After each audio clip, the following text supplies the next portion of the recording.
আর এবার সরাসরি কাকদ্বীপে আপনাদের নিয়ে যাব। গৌতম, এইটা আমাদের জানাও যে হিয়ারিং এর জন্য কাদের ডাকা হয়েছে, তাদের কি 2002-এর যে ভোটার তালিকা সেখানে নাম নেই, নাকি কোনো গরমিল থাকার জন্য তাদের ডাকা হয়েছে, কি খবর পাচ্ছ তুমি? একদম, দেখো আমি যেখানে রয়েছি কাকদ্বীপ বিডিও অফিসে, এখানে আজকে মূলত কাকদ্বীপ বিধানসভার 4টি বুথ 67, 68, 69, 70 যারা আনম্যাপড ভোটার তাদেরকে ডাকা হয়েছে। সেই সংখ্যাটা ছিল 57। প্রথম পর্বের যে শুনানি বেশ 2টি বুথে হয়ে গেছে, এই বিবেকানন্দ ভবনে এখানে শুনানি চলছিল। এই মুহূর্তে লাঞ্চ ব্রেক, যারা AERO, মাইক্রো অবজারভার এবং যারা BLO ছিলেন তারা সকলে বেরিয়ে গেছেন এবং এখানে বেশ কিছু মানুষ রয়েছেন, আমরা তাদের সঙ্গে কথা বলবো যাদেরকে এই আজকে শুনানির জন্য ডাকা হয়েছিল। একজন আছেন আমার সঙ্গে সরাসরি। আপনাকে কেন ডাকা হয়েছিল আজকে শুনানিতে? এখানে ডাকা হয়েছিল, আমার 2002 সালে ভোটের লিস্টিতে নাম নেই, সেই জন্য ইনকোয়ারি পোস্টে আমাকে ডেকেছিল। 2002-এর নাম ছিল না আপনার? কি কি আনতে বলা হয়েছিল আপনার ডকুমেন্ট? এখানে আনতে বলেছে Aadhaar card, identity card, school certificate, বাবার ডেথ সার্টিফিকেট।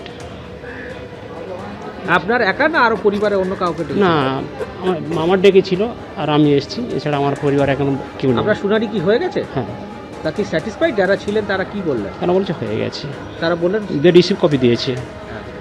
হ্যাঁ, একদম সুব্রজিৎ, বুঝতেই পারছো আজকে যে মানে নির্বাচন কমিশন প্রদত্ত যে 13টি নথি, তার সঙ্গে আধার কার্ড রয়েছে, কিন্তু মূলত 12টি নথি যেটা আনতে বলা হয়েছিল সেটা আমরা দেখতে পেলাম যে শুনানির জন্য যে নোটিশ করা হয়েছিল এবং আজকের সকাল 10টা থেকে 12টার মধ্যে উপস্থিত থাকতে বলা হয়েছিল, কিন্তু আমরা এখানে এসে দেখলাম কাকদ্বীপ বিডিও অফিসে আজকে যে 57 জনকে ডাকা হয়েছিল কার্যত তারা সকলেই 10টা থেকে 10:30টার মধ্যে পৌঁছে গিয়েছিলেন এবং তারপর তারা বিবেকানন্দ ভবনের মধ্যে প্রবেশ করেন এবং তারপরে যা যা নথি AERO, মাইক্রো অবজারভার এবং BLOর উপস্থিতিতে তাদের শুনানি পর্ব চলে।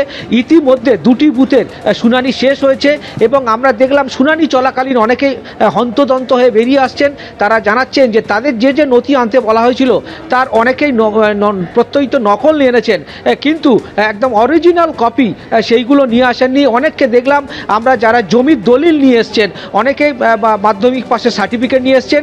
কার্যত বলা যেতে পারে নির্বাচন কমিশন যে 12টি নথি আনতে বলেছিল সেই নথি নিয়ে আজকে তারা এসছেন, শুনানি চলছে এবং কাকদ্বীপ বিধানসভায় 14,000 আনম্যাপ ভোটার আছে। আজকের পর থেকে কার্যত ধাপে ধাপে প্রত্যেকটি বুথের ভোটারদেরকে ডাকা হবে, আনম্যাপ ভোটারদের, এবং তারপরে তাদের শুনানি শেষে সেই সমস্ত তথ্য নির্বাচন কমিশনের দপ্তরে পৌঁছে যাবে এবং পরবর্তীকালে সিদ্ধান্ত হবে। এর পাশাপাশি যেটা বলা যেতে পারে, আমরা এমন কয়েকজনকে পেলাম যারা পরিযায়ী শ্রমিক, তাদেরকে আজকে ডাকা হয়েছিল, কিন্তু পরিযায়ী শ্রমিক তারা উপস্থিত হননি, তার পরিবারের লোকজন এসেছিলেন, কিন্তু একদম পরিষ্কারভাবে জানিয়ে দেওয়া হলো নির্বাচন কমিশনের পক্ষ থেকে যারা প্রতিনিধি আছেন এখানে, তারা জানিয়ে দিলেন যে ব্যক্তির নামে শুনানির জন্য নোটিশ করা হয়েছে সেই ব্যক্তিকে সশরীরে হাজির হতে হবে। কোনো আত্মীয় পরিজন তার নথি নিয়ে এলে একেবারে অনেক ধন্যবাদ গৌতম তোমায়। কমিশনের একেবারে তালিকা অনুযায়ী 12টি নথি নিয়ে আসছেন ভোটাররা এবং এই প্রাথমিক পর্যায়ের যে শুনানি তাতে 32 লক্ষ ভোটারকে ডাকা হয়েছে। আর বিজেপি সাংসদ সুকান্ত মজুমদার কি বলেছেন রাখবো আপনাদের সামনে।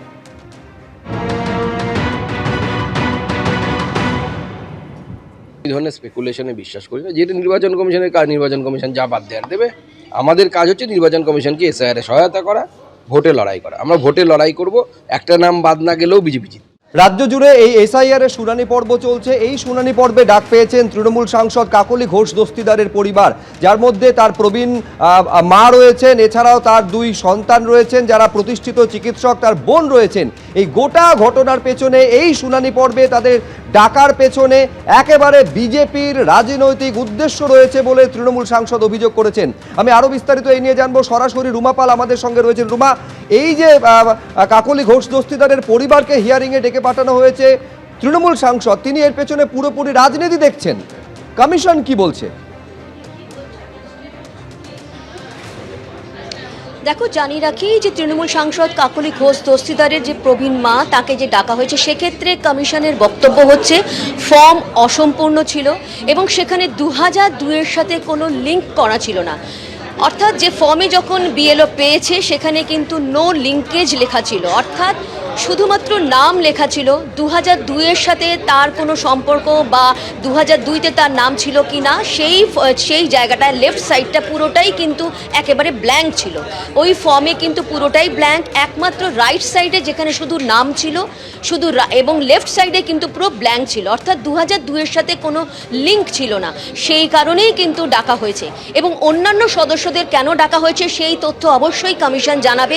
তবে এই মুহূর্তে কমিশন জানাচ্ছে যে তার মাকে ডাকার পিছনে একটিমাত্রই কারণ, যে যেহেতু ফর্ম অসম্পূর্ণ ছিল এবং ফর্মে শুধুমাত্র তার নাম লেখা ছিল এবং এপিক নাম্বার যেমনটা থাকে রাইট সাইডে, কিন্তু লেফট সাইডে 2002-এর সাথে কোনো লিঙ্কেজ করা ছিল না এবং বিএলও সেই ফর্মে কিন্তু নো লিঙ্কেজ লিখে রেখেছিল এবং সেই কারণেই কিন্তু হিয়ারিংয়ে ডাকা হয়েছে, এমনটাই জানাচ্ছে কমিশন।